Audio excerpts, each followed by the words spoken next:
নমস্কার বন্ধুরা, কেডিটি kitchen and ব্লগে তোমাদেরকে স্বাগত জানাই। আশা করি তোমরা সবাই খুব ভালো আছো এবং তোমাদের ভালোবাসায় আমিও খুব ভালো আছি। আজকে আমি তোমাদের সঙ্গে লাল শাকের একটা রেসিপি শেয়ার করব। তাহলে দেখতে থাকো আমি কিভাবে সেটা তৈরি করি। আমি দেখো লাল শাক ধুয়ে ভালো করে পরিষ্কার করে ছোট ছোট করে কেটে নিয়েছি।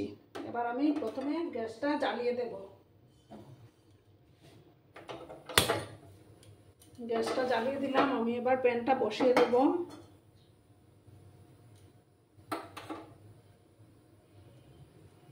আর বন্ধুরা, ভিডিও দেখার শুরুতেই কিন্তু একটা লাইক করে দিও। লাইক করতে একদম ভুলো না, আর ভিডিওটি স্কিপ না করে সম্পূর্ণ দেখার অনুরোধ রইল বন্ধুরা। পুরনো বন্ধুরা তো আমার পাশেই আছো, নতুন বন্ধুরা যারা এখন অবধি আমার ফ্যামিলি মেম্বার হয়ে যাওনি তারা অবশ্যই পাশে থাকা বেল আইকনটি প্রেস করে রাখবে, যাতে আমার ভিডিও ছাড়ার সাথে সাথে নোটিফিকেশন তোমাদের কাছে পৌঁছে যায়।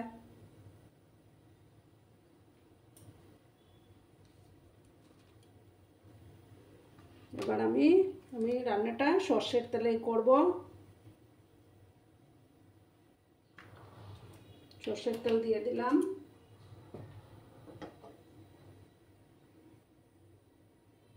তেলটা ভালো করে গরম হয়ে যাক। তেলটা গরম হয়ে গেছে, এবার আমি দুটো ফাটিয়ে রাখা শুকনো লঙ্কা দিয়ে দিচ্ছি।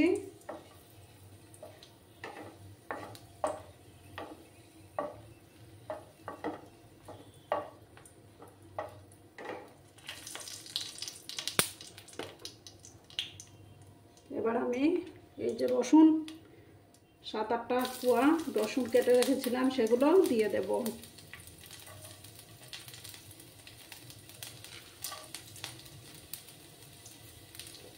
রসুনগুলোকে আমি একটু লাল লাল করে ভেজে নেব।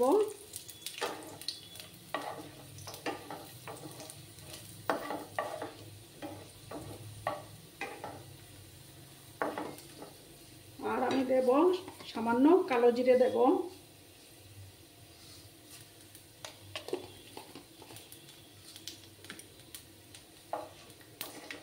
যখন ফোড়নটা থেকে একটা সুন্দর গন্ধ বেরোবে তখন আমি শাকগুলো দিয়ে দেব। এবার আমি শাকগুলো দিয়ে দিচ্ছি।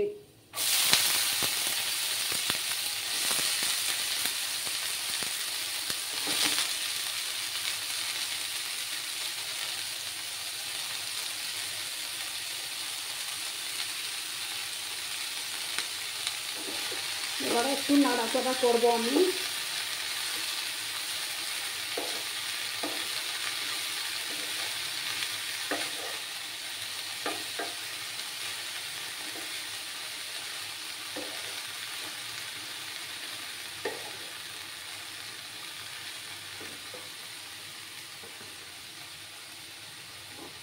দেব সামান্য একটু হলুদ গুঁড়ো দেব।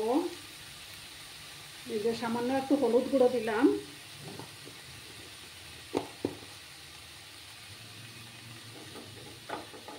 দিয়ে ভালো করে মিক্স করে নেব।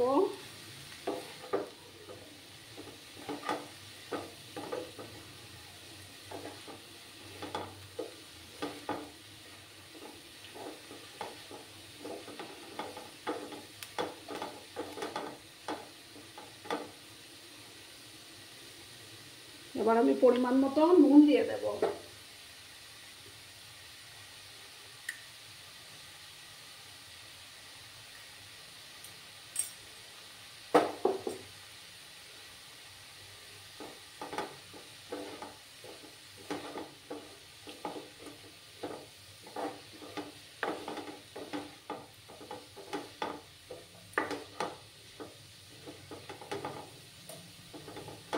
নুনটা দেওয়ার ফলে কিন্তু এটা থেকে জল ছাড়বে। আমি একটু সময় এটাকে ঢেকে রাখবো।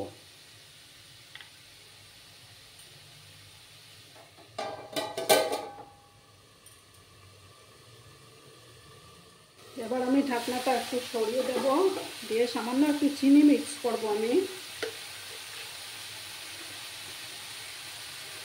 সামান্য একটু চিনি দিলাম।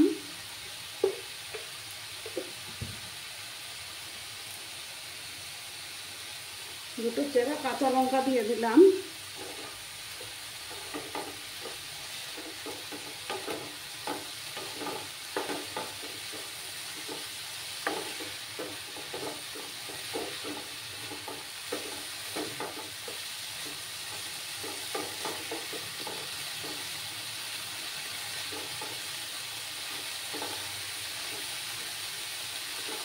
এবার আমি এটার মধ্যে বাদামগুলো আমি ভেজে রেখেছিলাম, একটু বাদাম দিয়ে দেব।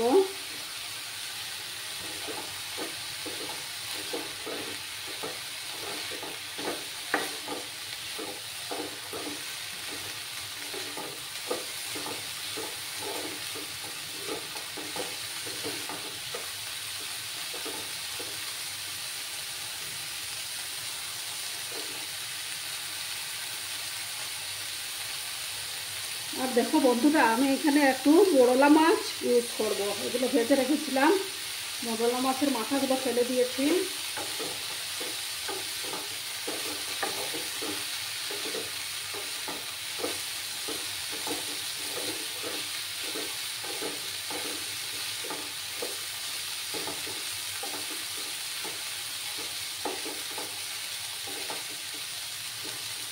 আরও কিছুক্ষণ আমি এইভাবে একটু নাড়াচাড়া করে নেব। দেখো বন্ধুরা, আমার লাল শাকের রেসিপি একদম রেডি। আর কমেন্টে অবশ্যই বলবে কেমন লাগলো আমার আজকের এই রেসিপিটি। এইভাবে বাড়িতে বানিয়ে খেয়েও দেখবে, দারুণ লাগে খেতে। এবার আমি গ্যাসটা অফ করে দেব এবং সার্ভ করে তোমাদেরকে দেখাচ্ছি। দেখো বন্ধুরা, আমি সার্ভ করে দিয়েছি। কেমন হয়েছে অবশ্যই কমেন্ট করে বলবে। তোমাদের এই মিষ্টি মিষ্টি কমেন্টগুলো পড়তে আমার খুবই ভালো লাগে।